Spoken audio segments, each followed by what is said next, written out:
Hello friends, welcome back to Padhai Ki पोथी। I hope कि आप सभी स्वस्थ होंगे, मस्त होंगे, बेहतर होंगे और निरंतर अपनी तैयारी के माध्यम से सफलता का मार्ग प्रशस्त कर रहे होंगे। तो चलिए आज के सेशन को स्टार्ट करते हैं, जो कि है महत्वपूर्ण क्लास आपकी संविधान सभा की प्रमुख समितियां। इससे पहले हम अपने 2 क्लासेस कंप्लीट कर चुके हैं, जिसमें हमने सबसे पहले देखा था भारत का संवैधानिक विकास, जो कि हमारा फर्स्ट सेशन था, और जिसमें हमने सभी एक्ट्स के साथ ही साथ किस प्रकार ईस्ट इंडिया कंपनी का भारत में आगमन के साथ से लेकर के कैसे हम अपने संविधान विकास की यात्रा तक पहुँच जाते हैं। और दूसरी हमने क्लास की थी संविधान सभा। दूसरा क्लास हमने कंप्लीट किया था संविधान सभा, और आज हम करने वाले हैं संविधान सभा की प्रमुख समितियां। तो अगर आप चैनल पर नए हैं तो फटाफट से इसे सब्सक्राइब कीजिए, बेल आइकन को प्रेस कीजिए, ताकि आगे आने वाली वीडियो के सभी नोटिफिकेशन आप तक पहुंच सके और आप एक सीक्वेंस में बेहतरीन तरीके से अपनी तैयारी को अंजाम दे सकें। इससे पहले कि मैं बता दूं कि ये सेशन आपके सभी एग्जाम्स के लिए, चाहे आप UPRO, ARO, DSSB, SSC, bank, railway, NTPC, CTET, UP TET, KVS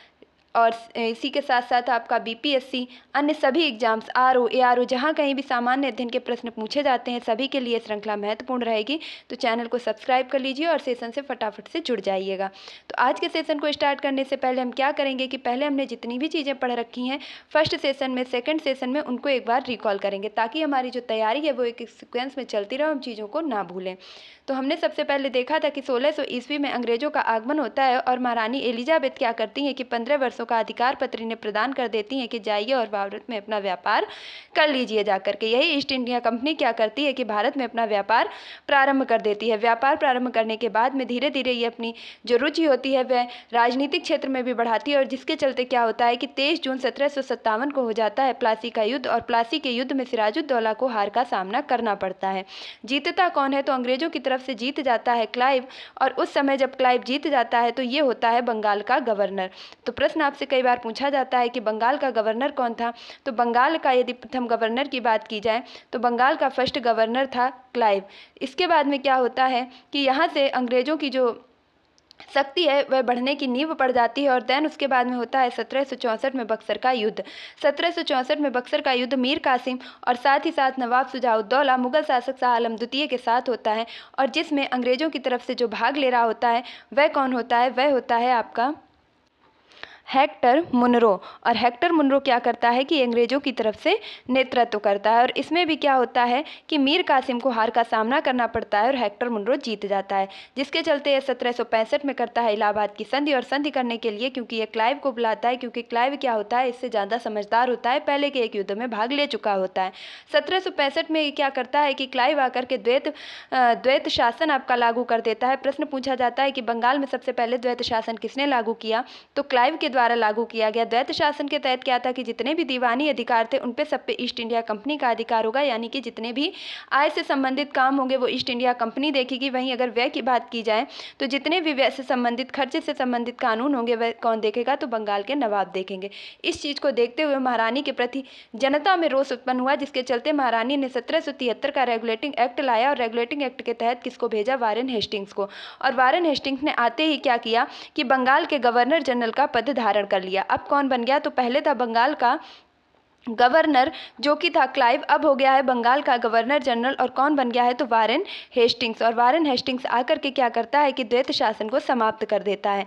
द्वैत शासन को समाप्त करने के साथ ही साथ 1773 के रेगुलेटिंग एक्ट की जो प्रमुख बिंदु हैं उनको एक बार फटाफट से देख लेंगे। 1774 में कलकत्ता में एक सुप्रीम कोर्ट की स्थापना करता है, जिसके प्रमुख न्यायाधीश कौन होते हैं? तो एलिजा एम्पे इसके प्रमुख न्यायाधीश होते हैं। 3 अन्य न्यायाधीश होते हैं, और वारेन हेस्टिंग्स की मदद के लिए एक कार्यकारिणी परिषद का गठन किया जाता है, जिसमें कुल 4 सदस्य होते हैं।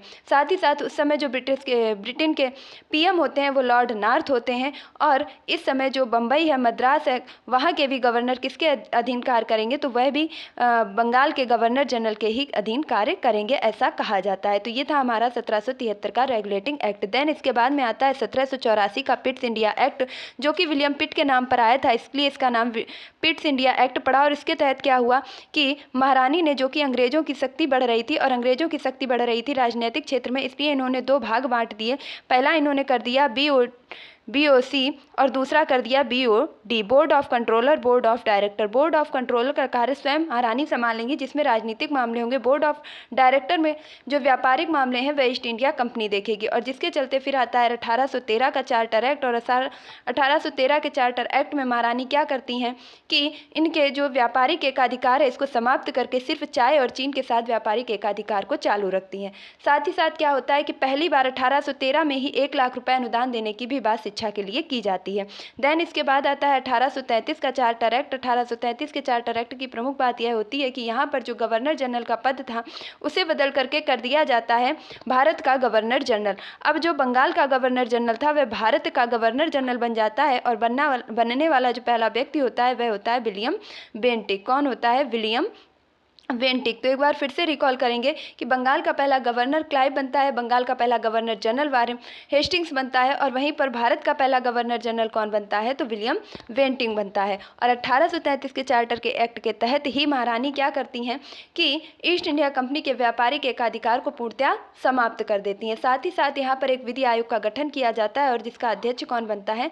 तो उसका अध्यक्ष बनाया जाता है मैकाले को। तो 1773, 1784, 1813 और 1833 के चार्टर एक्ट के बाद आता है 1853 का चार्टर एक्ट। और 1853 के चार्टर एक्ट में सिविल सेवा की परीक्षा जो है वह भारतीयों के लिए खुल जाती है। और इसके बाद में क्या होता है कि 1858 का एक्ट आता है, जो कि इसमें होता है कि जो भारत परिषद का गठन किया जाता है। साथ ही साथ एक अध्यक्ष का नियुक्त किया जाता है जिसे भारत सचिव कहते हैं, और वह अध्यक्ष बनने वाला पहला व्यक्ति होता है चार्ल्स वुड। कौन होता है? Charles Wood. और इसी के साथ महारानी 1 नवंबर 1858 को एक घोषणा पत्र भेजती हैं, और जिसे कहाँ पढ़ा जाता है? तो इलाहाबाद में पढ़ा जाता है। कौन पढ़ता है? तो कैनिंग पढ़ता है। और उसके बाद में क्या होता है कि जो भारत का गवर्नर जनरल था अब वह क्या बदल दिया जाता है? भारत के गवर्नर जनरल के पद को बदल दिया जाता है वायसराय में। और अब भारत का जो प्रथम वायसराय बन जाता है वह बन जाता है कैनिंग। कौन बन जाता है? कैनिंग। तो एक बार फिर से बोलिए, बंगाल का पहला गवर्नर बनता है क्लाइव, बंगाल का पहला गवर्नर जनरल बनता है हेस्टिंग्स, और भारत का पहला गवर्नर जनरल बनता है बेंटिंग, और भारत का पहला वायसराय बनता है कैनिंग। तो इस प्रकार यहाँ तक हमने 1858 का शासन अधिनियम है इसे कंप्लीट किया। 1861 के एक्ट में क्या होता है कि 1860 में सबसे पहले जेम्स विल्सन क्या करते हैं कि बजट प्रस्तुत करते हैं, और उसके बाद में यहाँ पर ही एक अध्यादेश जारी करने की भी शक्ति प्रदान कर दी जाती है। साथ ही साथ कलकत्ता और बम्बई मद्रास में हाई कोर्ट की भी स्थापना कर दी जाती है। फिर आता है 1892 का एक्ट, और 1892 के एक्ट में कहा जाता है कि अब जो बजट प्रस्तुत किया जाएगा उस पर भारतीय क्या कर सकते हैं? विचार विमर्श भी कर सकते हैं। फिर आता है 1909 का पार्लियामेंटो अधिनियम, जिसमें क्या किया जाता है कि सांप्रदायिक निर्वाचन की बात की जाती है और बजट पर प्रश्न पूछने का अधिकार दिया जाता है। साथ ही साथ वायसराय की कार्यकारिणी परिषद में एक भारतीय सदस्य जो है शामिल किया जाता है, और उसका नाम क्या होता है? तो सत्येंद्र नाथ सिन्हा। इस चीज़ को भी याद रखेंगे। फिर आता है हमारा 1919 का मांटेग्यू चेम्सफोर्ड आंदोलन, जिसके तहत द्वैध शासन को प्रांतों में लागू कर दिया जाता है, और वहीं पर क्या होता है कि आरक्षित और अनारक्षित तरीके से 2 विषय में ये शासन बांट दिया जाता है। आरक्षित विषय कार्यकारिणी की परिषद के पास होते हैं, और अनारक्षित विषय यानी कि हस्तांतरित विषय मंत्रियों के पास होते हैं, जिसमें व्यय संबंधी कानूनों को देखना होता है। इसी समय पर उत्तरदायी शासन शब्द का पहली बार प्रयोग भी किया जाता है।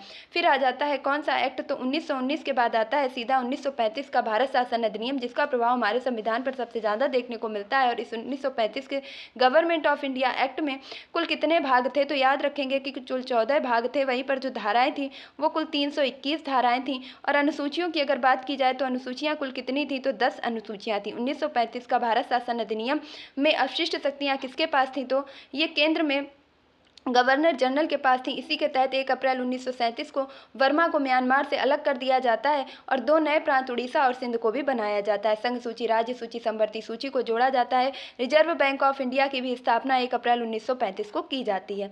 तो ये सभी चीज़ें हमने एक्ट के बारे यानी कि पहले अपने क्लास का रिवीजन कर लिया। अब हम देखेंगे अपनी दूसरी क्लास, और दूसरी क्लास में हमने देखा था किस प्रकार संविधान सभा की बात की गई थी। संविधान सभा की प्रथम बैठक हुई थी 9 दिसंबर 1946 को, और ये 1946 को हुई थी दिल्ली स्थित काउंसिल चैम्बर पुस्तकालय में, जिसमें सच्चिदानंद सिन्हा को अस्थायी अध्यक्ष के रूप में चुना गया था। दूसरी बैठक होती है 11 दिसंबर 1946 को, और जिसमें डॉक्टर राजेंद्र प्रसाद जी को जो है स्थायी अध्यक्ष के रूप में चुना जाता है। उसके बाद होती है तृतीय बैठक 13 दिसंबर 1946 को, जिसमें नेहरू जी के द्वारा उद्देश्य प्रस्ताव प्रस्तुत किया जाता है, जिसे 22 जनवरी 1947 को मंजूरी मिल जाती है और यही आगे चल करके संविधान की प्रस्तावना का आधार बनता है।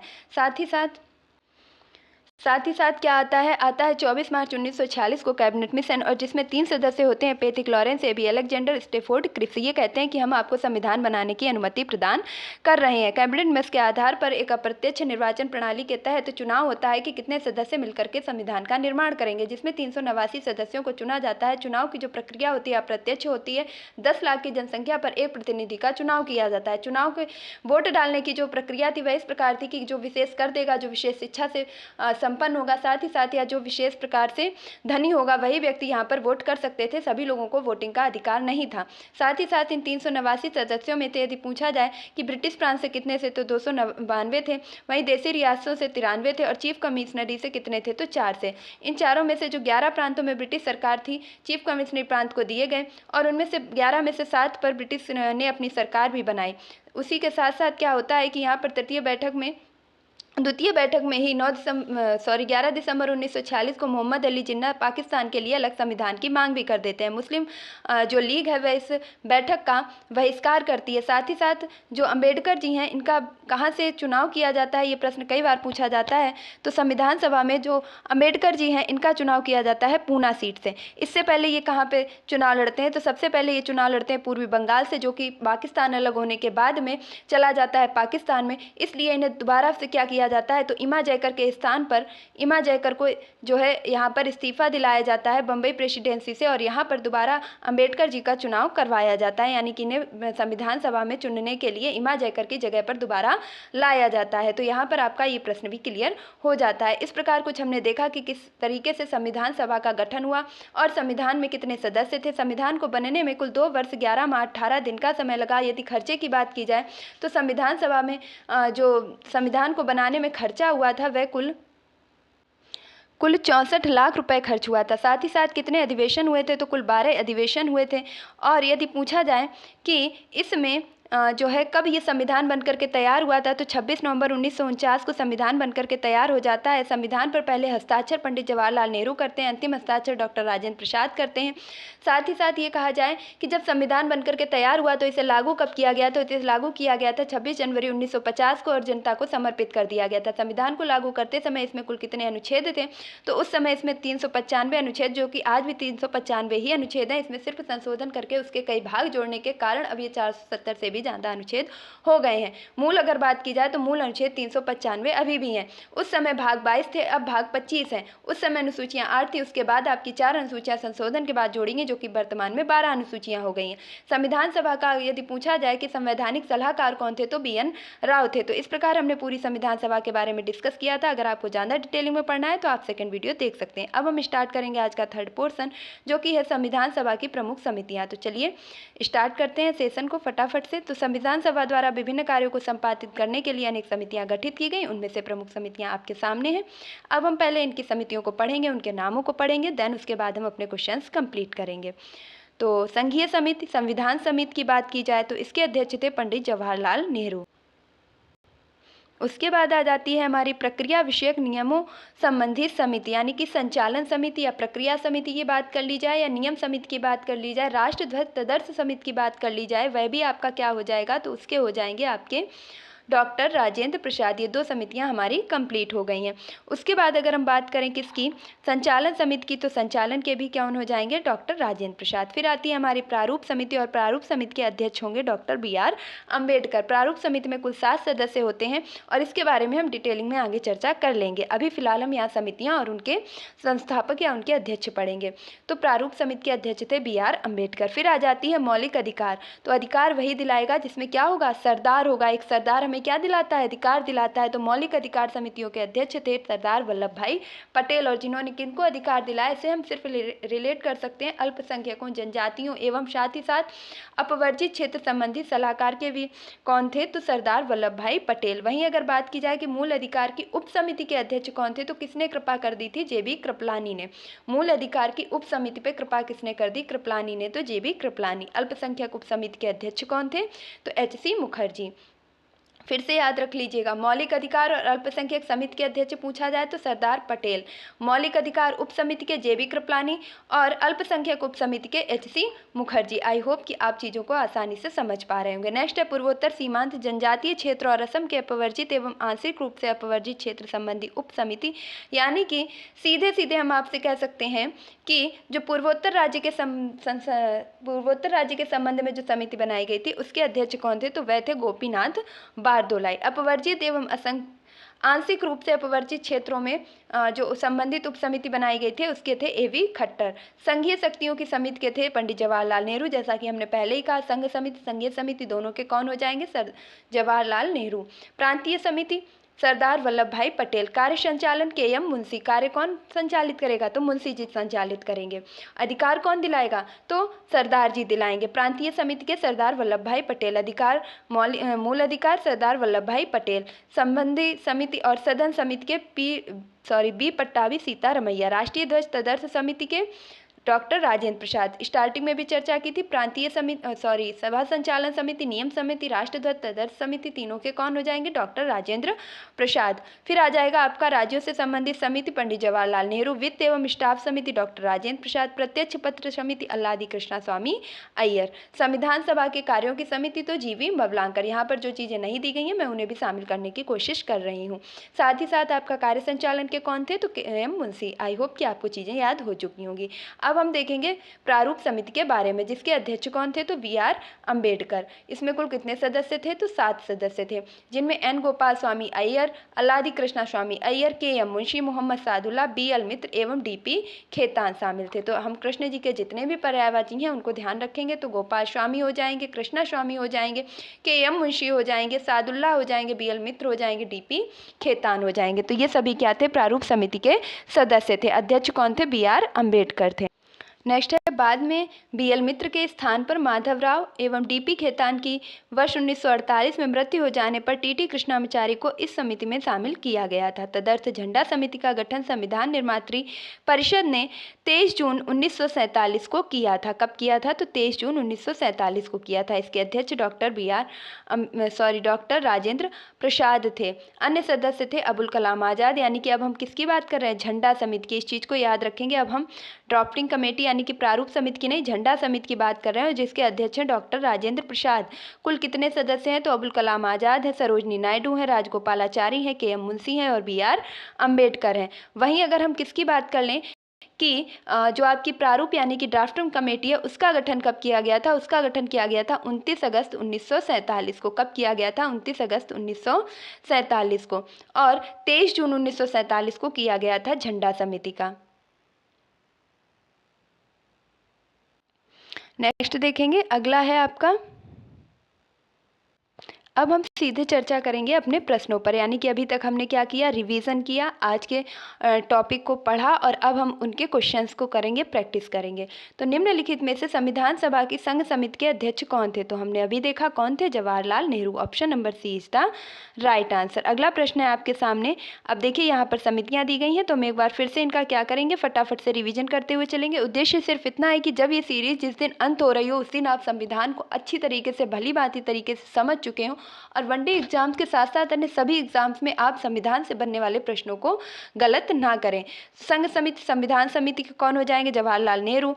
झंडा समिति न्याय तदर्थ समिति के कौन हो जाएंगे, डॉक्टर राजेंद्र प्रसाद। संचालन डॉक्टर राजेंद्र प्रसाद। प्रारूप के BR अंबेडकर। मौलिक अधिकार कौन दिलाएंगे, तो हमें दिलाएंगे सरदार वल्लभ भाई पटेल। साथ ही साथ यदि बात की जाए कि मूल अधिकार उप समिति यानी कि मूल अधिकारों पर उप समिति पर कृपा कौन करेंगे, तो JB कृपलानी करेंगे। और अल्पसंख्यक उप समिति में कौन करेंगे, तो HG मुखर्जी करेंगे। कार्य संचालन समिति के कौन हो जाएंगे, KM मुंशी हो जाएंगे। और आपका नेक्स्ट दिया गया था प्रांतीय समिति के सरदार वल्लभ भाई पटेल हो जाएंगे। अगला प्रश्न देखेंगे। नेक्स्ट है, संविधान सभा की प्रांतीय समिति का अध्यक्ष कौन था, तो कौन हो जाएगा, अभी अभी हमने देखा है अंबेडकर, पंडित जवाहरलाल नेहरू, पटेल जी या राजेंद्र प्रसाद। तो option number D is the right answer, Sardar Vallabh Bhai Patel भारतीय संविधान सभा की प्रारूप समिति के अध्यक्ष हैं। ऑप्शन ए है डॉक्टर राजेंद्र प्रसाद, बी है जवाहरलाल नेहरू, सी है बी आर अम्बेडकर और डी है पुरुषोत्तम दास टंडन। तो राइट आंसर क्या हो जाएगा? यहाँ पर आपका राइट आंसर हो जाएगा बी आर अम्बेडकर। अब सिर्फ ये नहीं देखना है कि अध्यक्ष कौन थे, अब साथ ही साथ देखना है कि सदस्य कौन कौन थे, क्योंकि जो भी पढ़िए वो इस तरीके से पढ़िए कि हमें वो फिर से दोबारा ना पढ़ना पड़े और आज के ही आज हमें वो सारी चीज़ें समझ आ जाएँ। तो चलिए फटाफट से देख लेते हैं। पहले तो इसकी स्थापना कब हुई थी, अभी अभी आपको चीज़ें रिकॉल करने में आसानी होगी, हमने अभी पढ़ा है। तो इसकी स्थापना कब हुई थी? इसकी स्थापना हुई थी 29 अगस्त 1947। प्रारूप समिति की स्थापना कब हुई थी? 29 अगस्त 1947 को। प्रारूप समिति में कुल कितने सदस्य थे? 7 सदस्य थे। अध्यक्ष कौन थे? बी आर अम्बेडकर थे। अन्य 7 सदस्य कौन थे? गोपाल स्वामी अय्यर, मोहम्मद शाहदुल्ला, टीपी खेतान की मृत्यु के बाद टी कृष्णाचारी, के M Munshi, B L Mitra, के बाद आगे थे एन माधवराव और मोहम्मद सादुल्ला। तो ये आपके क्या हो गए? सदस्य हो गए। नेक्स्ट प्रश्न है, भारतीय संविधान सभा का प्रारूप समिति के अध्यक्ष कौन थे? तो राइट आंसर हो जाएगा बी आर अम्बेडकर। जो चीज़ें हमें आ रही हैं उन पर समय नहीं व्यर्थ करेंगे। अगला प्रश्न है आपके सामने, अब कूट दिया गया और उसे आपको मिलान करना है। तो आई होप ये प्रश्न अब आप बहुत ही आसानी से कर पाएंगे क्योंकि एक बेहतर रिवीजन हो रहा है। तो मूल अधिकार कौन दिलाएगा? हमने पहले ही कहा था सरदार जी दिलाएंगे, तो एक का आपका हो जाएगा फोर्थ। अब 1 का फोर्थ कहाँ दिया गया है? तो ये तो ना तो बी में है, सी में, डी में, किसी में नहीं, सिर्फ ए में है, लेकिन फिर भी हम सारे कथनों को मिला लेते हैं। तो कार्य संचालन कौन करेंगे? तो के एम मुंशी करेंगे। का से कार्य, के से के एम मुंशी। संघ समिति और संविधान समिति के कौन है? तो वो आपके जवाहरलाल नेहरू। प्रारूप के कौन हो जाएंगे? B R Ambedkar. तो इस प्रकार आपका option number A is the right answer. Next प्रश्न पर चलेंगे। अगला प्रश्न दिया गया है कि संविधान सभा द्वारा स्थापित मौलिक अधिकारों और अल्पसंख्यक हेतु सलाहकार समिति के अध्यक्ष कौन थे? यानी कि मौलिक अधिकार और अल्पसंख्यकों के सलाहकार समिति के अध्यक्ष कौन थे? तो अभी हमने बात की थी पंडित जवाहरलाल नेहरू, सरदार वल्लभ भाई पटेल, बी एन राव, अम्बेडकर। तो जितने नाम दिए गए हैं सब पर चर्चा करेंगे। तो पंडित जवाहरलाल नेहरू किसके थे? संघ शक्ति संविधान समिति के। Sardar Vallabh Bhai Patel, option number B is the हमारा राइट आंसर हो जाएगा, क्योंकि इन्होंने ही क्या किया? मौलिक अधिकार और अल्पसंख्यक समिति का अध्यक्ष का पदभार ग्रहण किया। बी एन राव कौन थे? तो हमारे संवैधानिक सलाहकार थे। अम्बेडकर जी कौन थे? तो प्रारूप समिति के अध्यक्ष थे। नेक्स्ट प्रश्न है, डॉक्टर बी आर अम्बेडकर की अध्यक्षता में संविधान सभा की समिति में कितने अन्य सदस्य थे? तो ये प्रश्न का जिसने भी सही उत्तर कर लिया तो ये बात बिल्कुल सही होगी कि वह सीरियसली तैयारी कर रहा है, बाकी तो आप सिर्फ सुन रहे हैं और चीज़ों को निकाल रहे हैं। तो ऑप्शन ए है 7, बी है 6, सी है 5 और डी है 4। तो मैं थोड़ा सा समय भी दूंगी ताकि आप सही से उत्तर को कर पाएँ।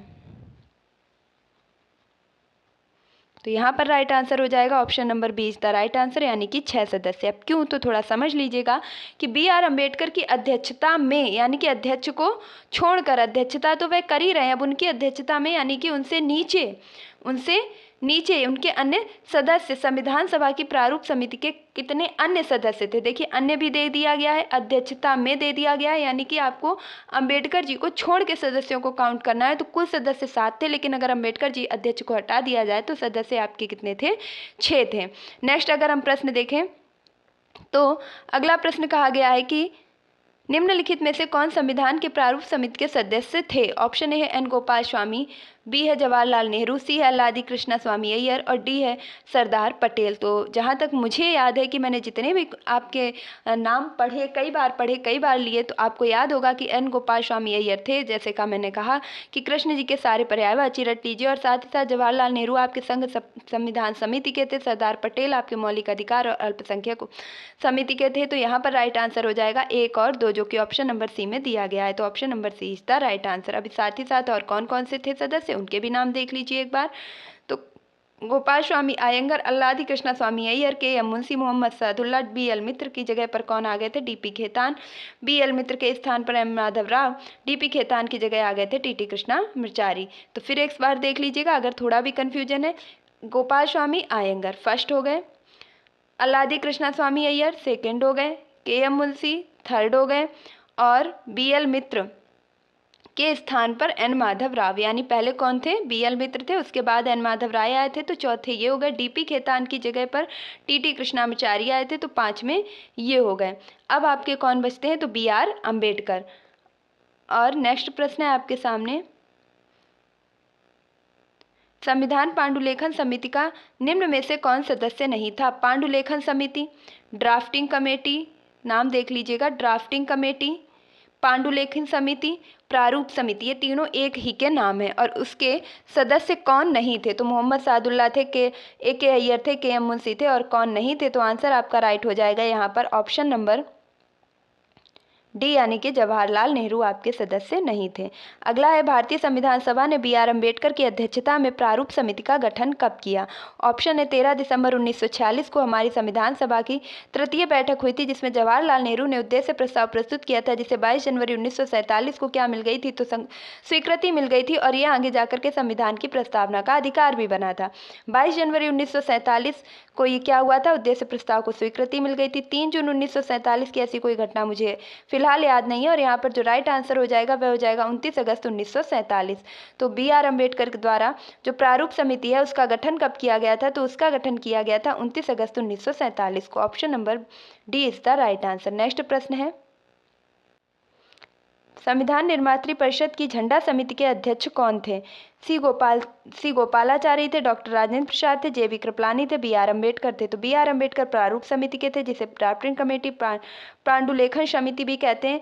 डॉक्टर राजेंद्र प्रसाद झंडा समिति के थे। तो यहाँ पर आपका जो राइट आंसर होगा वह हो जाएगा ऑप्शन नंबर बी आपका क्या होगा? बिल्कुल राइट हो जाएगा। नेक्स्ट देखेंगे अगला।